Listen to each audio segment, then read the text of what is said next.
Menghadapi 4 laga sisa di round 3, PSSI seperti yang kita tahu masih terus mengupayakan mengurus proses naturalisasi pemain keturunan yang diharapkan bisa memperkuat timnas Indonesia, entah itu di bulan Maret ataupun Juni mendatang. Dan setelah oleh Romani, masih ada nama-nama macam Jairo atau kemungkinan Emil Audero, Mauro Zelstra, hingga Miliano Jonathan.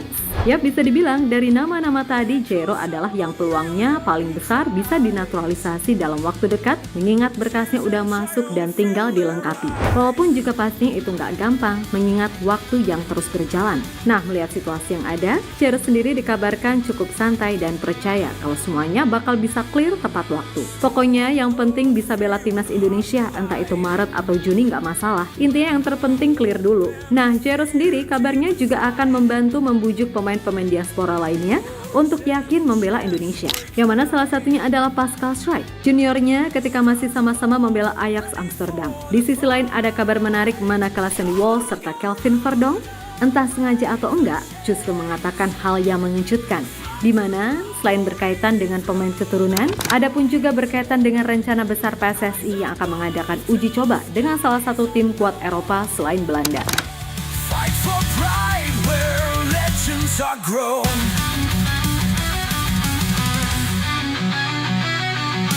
Fields of green are sacred ground. Red and white, no backing down. Fists clenched tight, hearts on fire. Chasing dreams, never tire.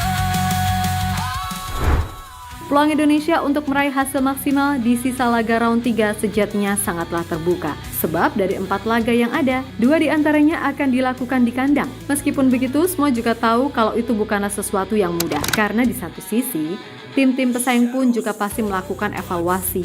Bahkan China, selain menggelar TC lebih awal, mereka juga menambah kekuatan dengan 4 pemain naturalisasi. Intinya, selain Jepang yang 99,9% udah dijamin lolos, semua tim masih punya peluang yang sama, mengingat jarak poin yang ada bisa terbilang sangat ketat. Come on, Garuda, break the chains. Fly to glory through the pains. Rise above to skies unknown. Fight for pride where legends are grown.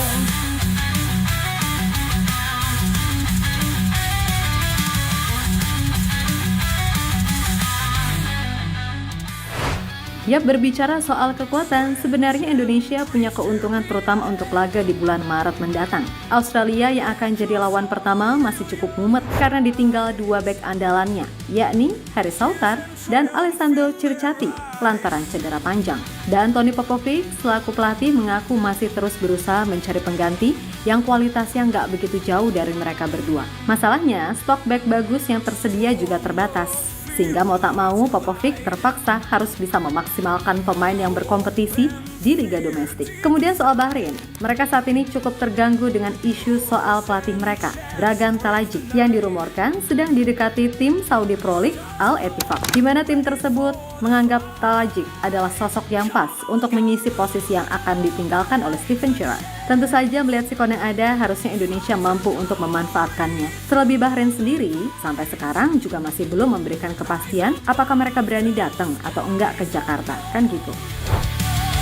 Fight for pride where legends are grown.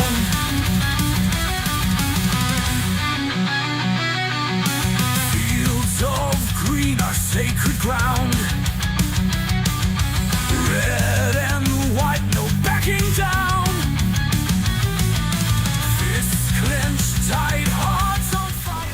Sementara itu untuk Indonesia sendiri, fokus utama selain soal jajaran kepelatihan yang masih harus dilengkapi, penambahan pemain juga menjadi salah satu hal yang sangat penting. Masuknya oleh Rumeni di lini serang udah pasti akan memberikan nilai tambah. Tinggal gimana caranya, sekarang PSSI harus bisa ngebut proses dari Jairo. Di samping mengurus berkas dari nama-nama lain yang dirumorkan. Pokoknya Jairo dulu deh. Kalau dia bisa clear tepat waktu, paling enggak dari sektor tengah dan depan, kita udah punya komposisi yang kuat untuk memperbesar peluang menang melawan Australia dan Bahrain. Nah, terkait Jairo, diketahui ia sendiri cukup santai menunggu proses yang ada.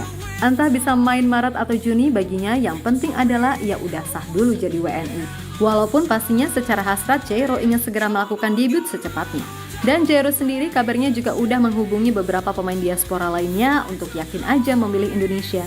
Nah, salah satu nama yang kemudian dihubung-hubungkan adalah Pascal Struijk. Ya, Pascal dan Jairo, meskipun gak deket-deket banget, tapi diketahui koneksi keduanya sangat bagus. Hal itu lantaran Pascal adalah junior Jairo ketika masih sama-sama main buat Ajax. Yap, saat Jairo main untuk tim senior Ajax pada periode 2013 sampai 2017, Pascal sendiri main untuk tim junior Ajax pada periode 2016 hingga 2018.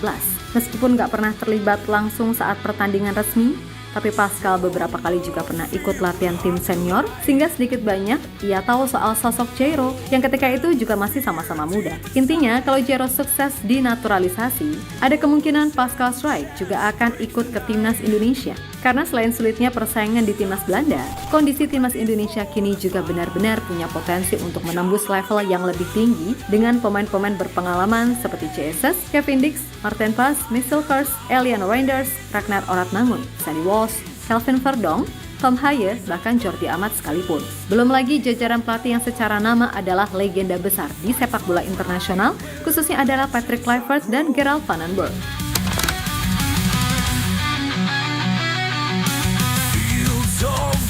Our sacred ground, red and white, no backing down. Fists clenched tight, hearts on fire. Di sisi lain ada kabar soal Sandy Walsh dan Kelvin Verdonk yang entah sengaja atau emang keceplosan malah nyepil-nyepil perihal sesuatu yang masih dirahasiakan PSSI. Yap, Sandy Walsh membeberkan kalau akan datang pemain-pemain keturunan lainnya yang akan bergabung ke Indonesia dalam waktu dekat. Menurutnya, dengan kondisi timnas Indonesia yang sekarang, dirinya semakin sering mendapatkan pertanyaan dari pemain-pemain keturunan soal peluang bergabung ke timnas Indonesia. Dan Sandy sendiri menyatakan siap membantu apapun yang ia bisa karena semua demi Indonesia.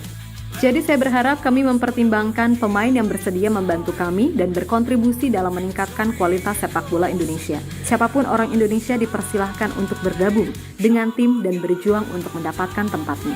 Jadi ini hal yang baik dan saya harap kami dapat terus maju. Kami tidak boleh melupakan tim yang telah menunjukkan penampilan baik dan tidak boleh terlalu mudah menggantikan pemain.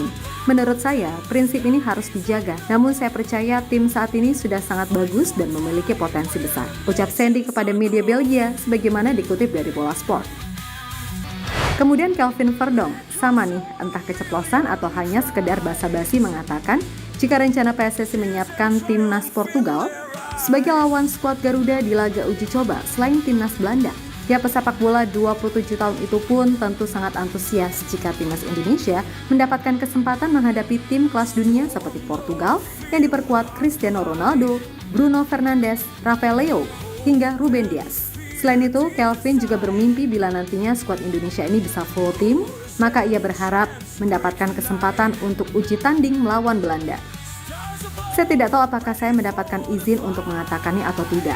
Namun, yang saya dengar, Indonesia mencoba mendatangkan Portugal. Indonesia bertekad menggelar laga persahabatan menghadapi negara-negara top dunia. Indonesia memiliki orang-orang yang dapat mengatur agar negara-negara top mau datang. Mungkin suatu hari nanti digelar laga antara Indonesia versus Belanda. Kata Verdonk dikutip dari media Belanda, RN7. Ya, berkaca dari apa yang dikatakan Kelvin, jelas itu bukanlah sesuatu yang mustahil. Karena kita tahu kalau Pak Erick Thohir ini adalah jagonya soal lobby-melobi. Apalagi ini juga sesuai dengan janji beliau akan menghadirkan setidaknya satu negara kuat di Indonesia dalam 1 tahun sekali. Meskipun begitu, sayangnya untuk tahun ini janji Erick Thohir itu tidak bisa terrealisasi dalam waktu dekat. Karena emang pastinya jadwalnya sangat padat, baik untuk timnas Indonesia, Portugal, ataupun timnas Belanda. Nah, khusus untuk laga versus Portugal, mungkin itu bisa dipertimbangkan dan dicari jadwal yang benar-benar tersedia. Karena semisal laga itu dilakukan di 2026, ya kemungkinan besar kita akan melihat timnas Indonesia main melawan Portugal yang tak diperkuat Bang Dodo, mengingat usianya udah 41 tahun. Tapi nggak tahu juga deng, karena si R7 sendiri kayaknya masih kelihatan fit banget dan belum memberitahu kapan ia akan pensiun. Ya mungkin kalau target 1000 golnya udah tercapai, barulah dia akan pensiun kali ya. Victory echoes, endless time. Come on, Garuda, break the chains. Fly to glory through the pains.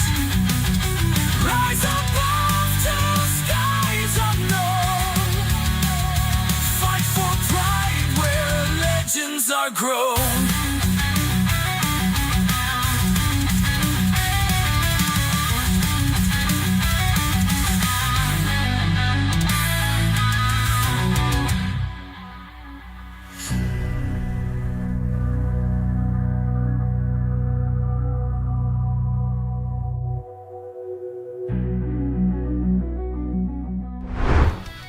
Yap, terlepas dari apapun, pada akhirnya kita semua hanya tinggal berharap kalau segala rencana yang telah disusun bisa terwujud. Karena suka tak suka, makin kesini emang standarnya makin tinggi. Jadi ya siapapun yang nggak bisa ikut standar itu, ya udah wassalam kan gitu. So sebagai fans, pastilah kita ingin semua yang terbaik. Dan kita semua, mau itu fans STY atau bukan, fans FOMO atau emang militan, pasti semua pengen timnas menang. Kecuali ya wong-wong gendeng kae yang hobinya bikin huru-hara. Tapi ya udahlah, cuekin aja, atau nggak penting juga. Mendingan sama-sama berdoa dan dukung selalu timnas Indonesia, biar kedepannya bisa terus konsisten tembus level tertinggi. Selain tentunya juga masalah liga dan pembinaan yang juga terus dibenahi. Oke, kita Garuda. Rise above to skies unknown. Fight for pride where legends are grown.